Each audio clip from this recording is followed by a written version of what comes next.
Hey everyone, Wireless Productions here. What we're doing today is we're going to be replacing the safety foam from the Cuda's ATL fuel cell. We installed this fuel cell right around the end of 2013, 2014, and the safety foam is supposed to be replaced every 5 years. So we should have replaced it in 2019. It's 2020, so we're a little bit late, but that's life, and so we're going to do it today. We're going to show you how we do it. There's a huge danger because you are working with gasoline, and we're going to show you the ways we mitigate those dangers. Obviously, the last thing we want is for a spark to ignite the vapors, fuel vapors. So we're going to show you the steps that we take and generally how to replace the fuel safety foam. It's not rocket science. It's not too hard. You just have to take precautions so you don't injure yourself. We have our SafeCraft automatic fire extinguisher system set ready to go. We have disconnected the battery here at the rear of the Cuda where the battery is connected. We're going to go ahead and drain the fuel from the fuel cell, and then we're going to show you the safety foam on the other side of the shop to see how we go about it. Here's the safety foam that we're going to be replacing in the Cuda's fuel cell. This is brand new safety foam that actually comes from the Challenger build's fuel cell, since we use the same exact part number for them. But we're not going to be tackling the Challenger's fuel cell for quite a while because it's in that condition still. So we're going to just pirate this safety foam in the meantime and use it in the Cuda. It comes in 9 sections. Here's the center section here, and then it comes with 4 rectangular sections that go on the side. So there's 9 altogether. When the time comes for the Challenger to get some its safety foam, because the fuel cell for it is empty right now, we'll just buy more of this stuff.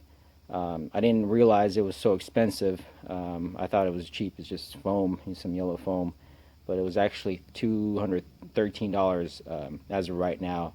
So it's kind of up there and pricey, but that's the price of safety, I guess. So the foam in the center here is cut out. There's a square section for the black box, and that houses the fuel cell towards the rear of, the fuel pump towards the rear of the fuel cell. There's another square cut out for the fill plate, and this is the blue fill plate, which is made of steel that ATL had sent us by mistake. We're going to install this red aluminum fill plate that is going to go onto the Challenger. The Cuda has one as well, as you can see, and we're going to install that. But depending on your model, you can either get the steel that's blue or the red that's aluminum. We're using a new fill plate gasket, and then we're going to be reusing the Cuda's fuel cell bolts. Sometimes ATL will send you some nuts, and here's ATL, and then this nut, this hex nut, is a 5/32 Allen key. So that's there. Here are the tools that we're going to be using. This is the 7/16 wrench for the Cuda's bolts. And then when you tighten everything down, it's very important to use a inch-pounds torque wrench, and the nuts or bolts are only torqued to 40 inch-pounds, and that's very important. 40 inch-pounds.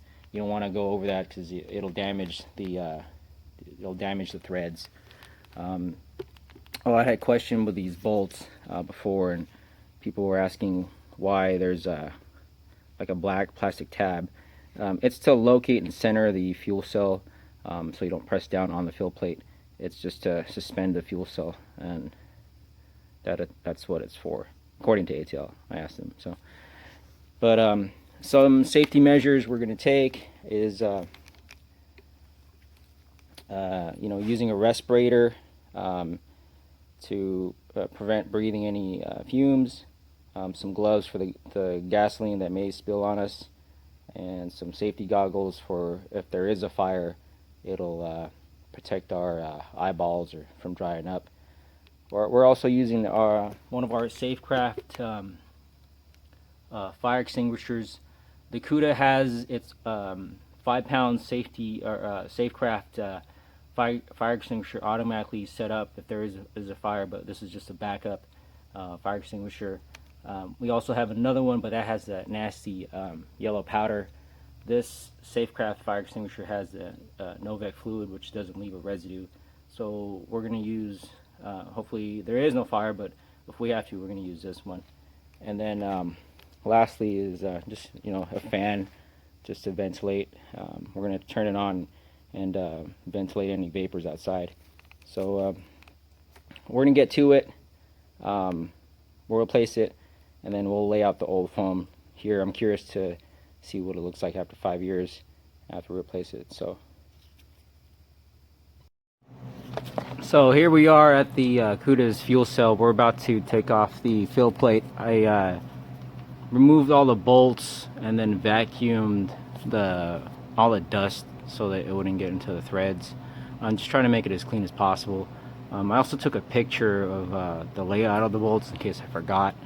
And then yeah, but we'll show you what the old foam looks like. We're gonna pull the fill plate and the black box out, and then you guys will get to check it out.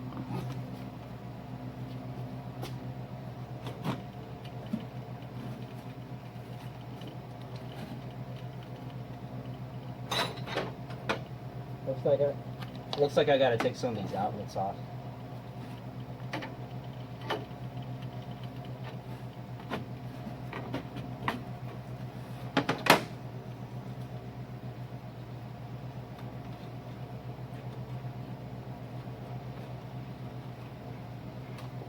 There's still some fuel in the cell. I drained it as much as I could, but there's still some left in there, so just trying to be careful of any spillage. It's not much, but you still want to be careful.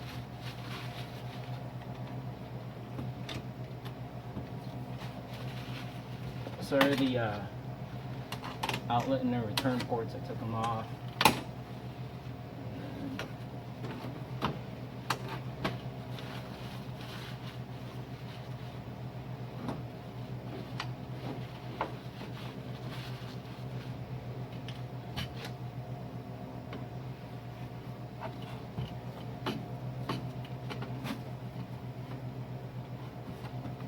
So the black box is situated all in the back, all the way in the back of the fuel cell.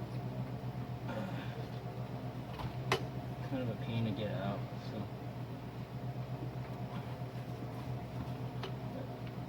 just coming along.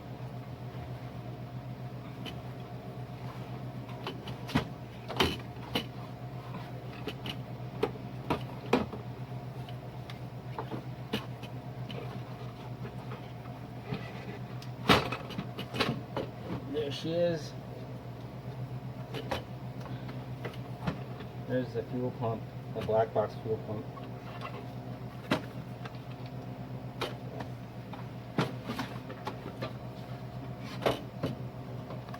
And then there's the old foam that you can see. We'll take it out and see what it looks like.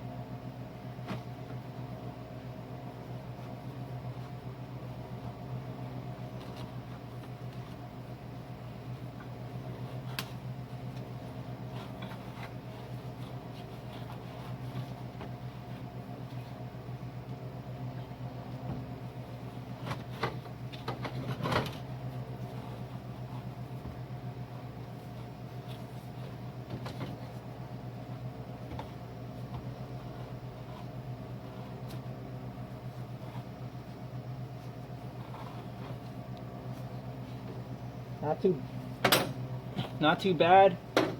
Looks like all the foam's still here. It is still wet with fuel, so I got to be careful. I'll take it all out and show you guys on the cardboard over there what it looks like. But here's the insides of the fuel pump. You can see the fuel pump in there. I'll check the filter out and all that stuff. So.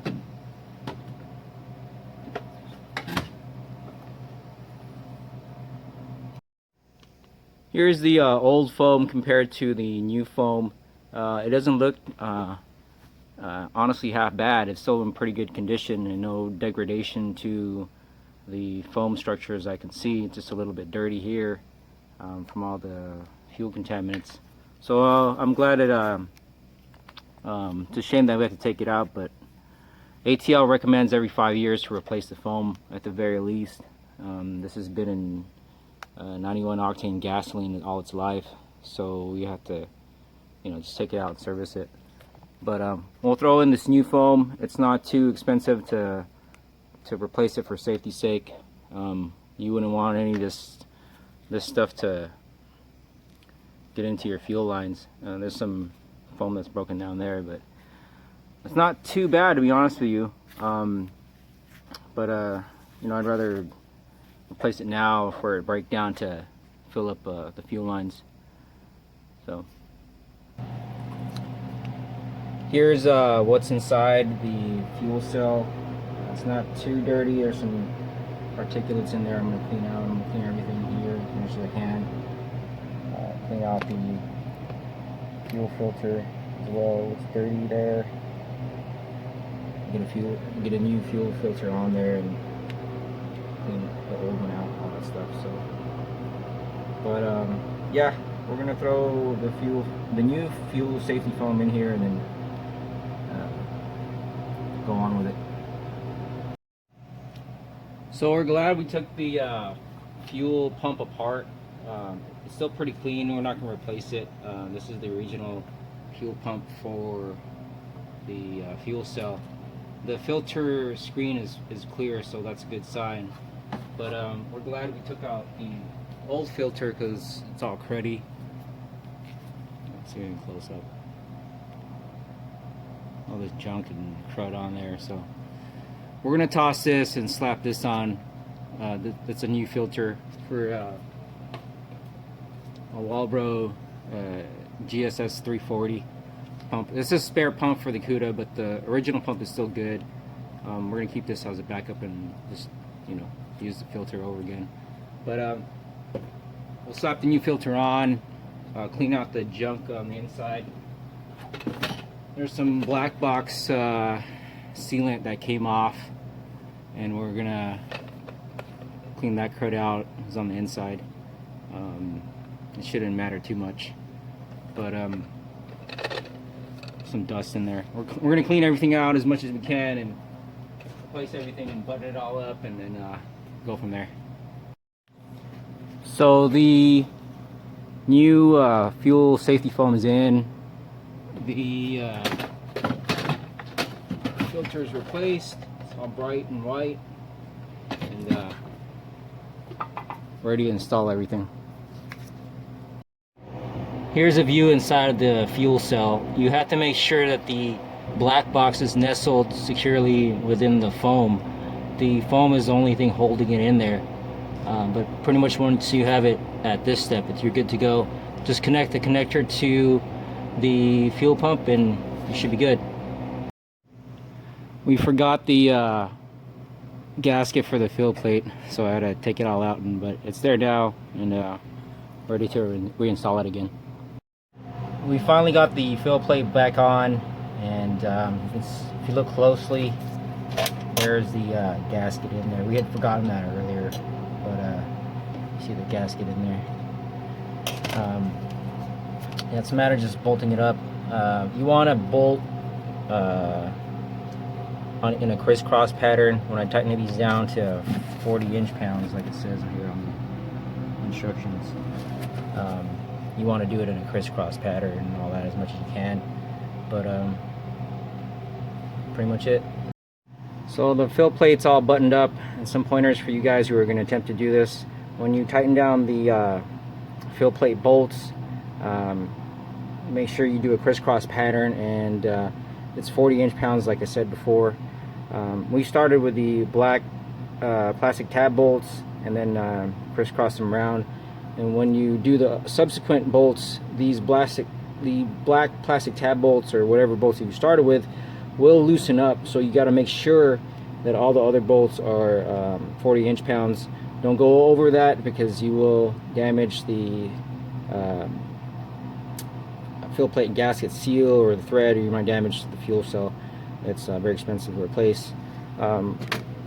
Use a good torque wrench and you should be fine.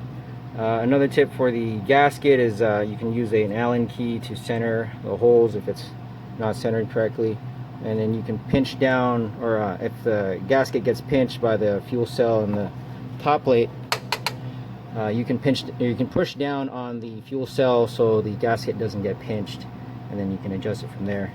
But the job wasn't too bad. It's just hazardous with all the raw fuel, but we're glad that we replaced it, and we're gonna replace the safety foam. It wasn't too degraded, but rather have it that way instead of my fuel lines getting clogged up. We're also glad that we checked in there, and we're gonna toss this old filter away, and there's a brand new one in there already, so we should be good to go for the track day. Just some preventative maintenance, but other than that, there you go. That's how you replace a safety foam in an ATL fuel cell. Alright guys, it's Wireless Productions. See you guys at the track.